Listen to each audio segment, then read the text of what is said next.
This is unbelievable. I mean, really unfortunate today, obviously, that Major League Baseball has folded up and caved to the cancel culture and a bunch of liberal lies, quite honestly. And what's even more sad is the President of the United States, Joe Biden, and people like Stacey Abrams labeling the Election Integrity Act Jim Crow. This is what happens.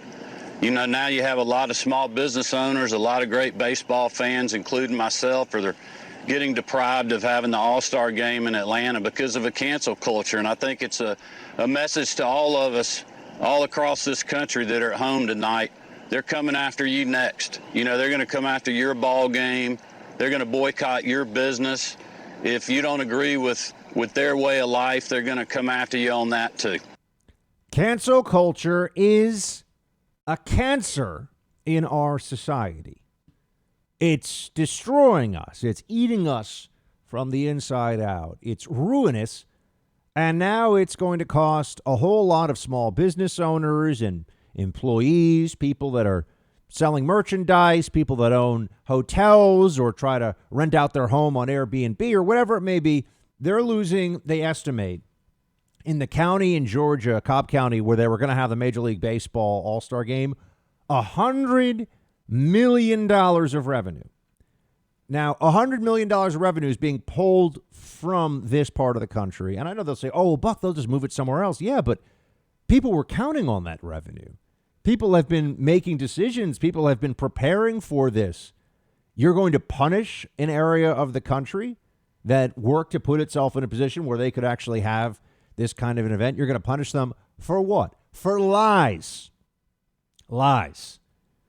Governor Kemp knows, everyone in Georgia, everyone who's read the bill, the Election Integrity Act, SB 202, everyone knows that this is all bull crap. But Democrats don't care about that. The lie is useful. There's a certain power. There's a certain advantage they get from just making it up. So that's all that really matters. And that's what they've done. And they've caused real damage to people here. And it's not just Major League Baseball, mind you. It's also Coca-Cola. It's Delta Airlines. These are companies that could very easily say, and it would be much better for the country if they said, we provide great services to all people and, you know, support our democracy, but we don't take partisan political stances out of respect for our customers and our employees. But no, that's not the culture we have now. Because, you see, conservatives have unfortunately, and this has been a huge mistake, spent a long time sitting around saying, you know, maybe we'll get them to stop being crazy. Maybe we can get the left, the libs, the progressives to stop being insane. But it doesn't work because they're getting their way. They're benefiting from this. They get to bash their political enemies. They get to increase their power. Why would they stop? They don't care about the damage that's being done to people. They like the damage that they see. They like that people that disagree with them politically are having their business hurt or perhaps even ruined. And if there's some collateral damage to their own side, you know, to make an omelet, you got to break a few eggs. That's their attitude. Like all leftists, collectivists, totalitarians, Stalinists, you know, some people are going to suffer because of my maniacal policies, my desire for control and absolute power. Too bad. That's really the ethos of the Democrat Party these days. They don't care. It doesn't bother them at all. They'll just tell themselves fairy tales. They'll tell themselves lies about what's happening if they have to. Or they just will ignore it. Or they don't mind it. Doesn't matter. It's not going to stop. So how do we get it to stop? People ask me this. Where are you spending your dollars? What companies, what corporations do you support? What products are you buying? You buy the products of companies that support free speech? Do you purchase things online or in store that are sold to you by people who, even if they don't share your values, that's one thing, that's fine, although I think that's also good, but at least are willing to allow you your values and not spit on you all the time? Are you making those determinations? I tell you this, and I say it without any hesitation. Are you checking out the sponsors on this show? Or whatever other shows you listen to as well? I'll just say it. I mean, this is a general principle, though obviously I care the most about the sponsors on this show. Are you actually taking action on those things?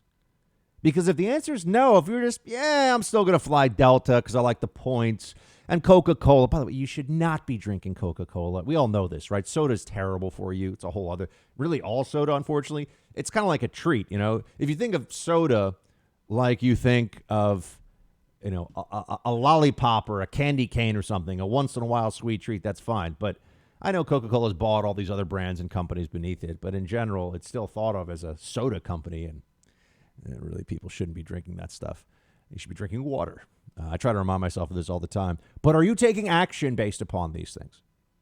Every single one of you listening to this, huge amounts of people across the country, because this show has gotten big now, folks, and we have a large audience across the United States. It's been, it's taken us 5 years to get here, but now we're one of the, by the numbers, I'm certain one of the 10 biggest radio shows in the United States, and then it's just a question of where we fall on that list for conservative talk.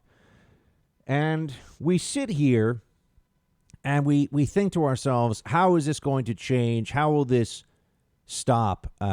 It's only when we fight back. And that's what Trump, when he released 45, as people are calling him now, the former president of the United States, put out one of his, I don't know what we call these memoranda from down in Mar-a-Lago, where he said that this is nonsense and you've got to hit back. If we don't hit back, we lose. I hope everyone at least understands that now. If we don't decide that it's time to do something about this cancel culture, and everyone has to mobilize, then it just continues on. And then we'll get used to it, I suppose, over time, or we start just withdrawing from our principles in public life and allow the other side to just steamroll us all the time. When was the last time a company did something drastic because it was so afraid of conservatives or traditional Christians or Republicans or whatever coming after them? When was the last time you could think of? Because I could sit here and tell you lots of times the pendulum has swung in the other direction. It happens all the time, actually. So we either change this dynamic or it continues to be the dynamic. That's where we are. I think people have realized this now. I will tell you, I will admit, I used to have a sense that I used to have a sense that we could convince the other side to stop being crazy, but now I've seen, it's really over the last 3 or 4 years it's gotten particularly egregious, but I've seen that they don't care that it's damaging and that it's wrong and that it's unprincipled. In fact, it's an advantage, right? If you're willing to do whatever to get what you want, you got a lot of room for maneuver. You got a lot of things you can do. That's their approach. They don't feel badly about any of this. And it has enormous effects on, remember, one company does this. A lot of other companies go, better put out another statement on diversity and inclusion. Better put out another statement in support of, multiculturalist rhetoric or whatever it is, right? Better put out another statement, corporate policy. And then people that work in those companies have to sit around and mouth the preferred slogans of the cultural Marxist. Yes, sir. Okay. Yes, ma'am. Okay. Say whatever they're told to say, like a bunch of brainless robots that just want to keep their jobs and keep their health care and their paychecks. And I get it. But this keeps happening, and we keep turning around, looking at each other and saying, we're half the country. Why can't we stop this? The other side doesn't live through this. Why do we have to? We need to wake up, folks.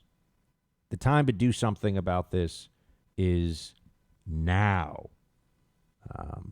Here's Governor Kemp again, play 16. It means cancel culture and partisan activists are coming for your business. They're coming for your game or event in your hometown.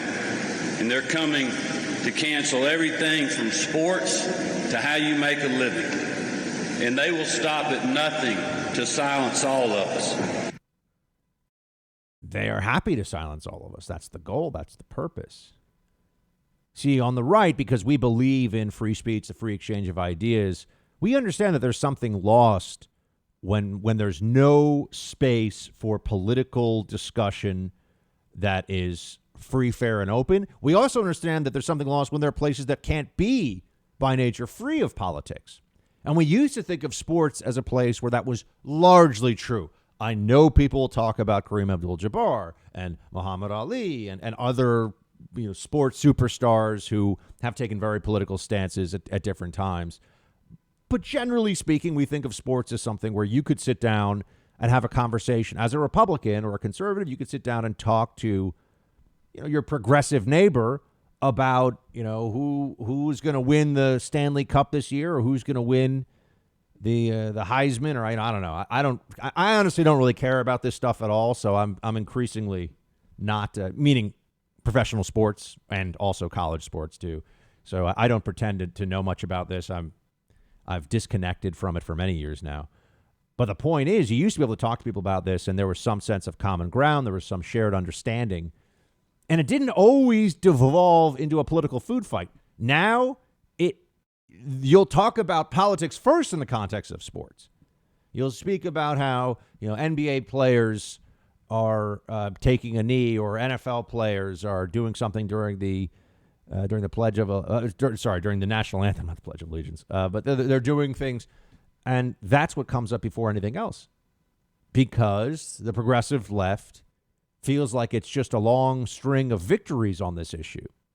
We either raise the cost and fight back, or we keep losing. Hey, Team Buck, thank you so much for watching The First on YouTube. If you like this video, please click that little thumbs up button so then it will log as liked. And also, if you want to see more great content from The First, please click subscribe.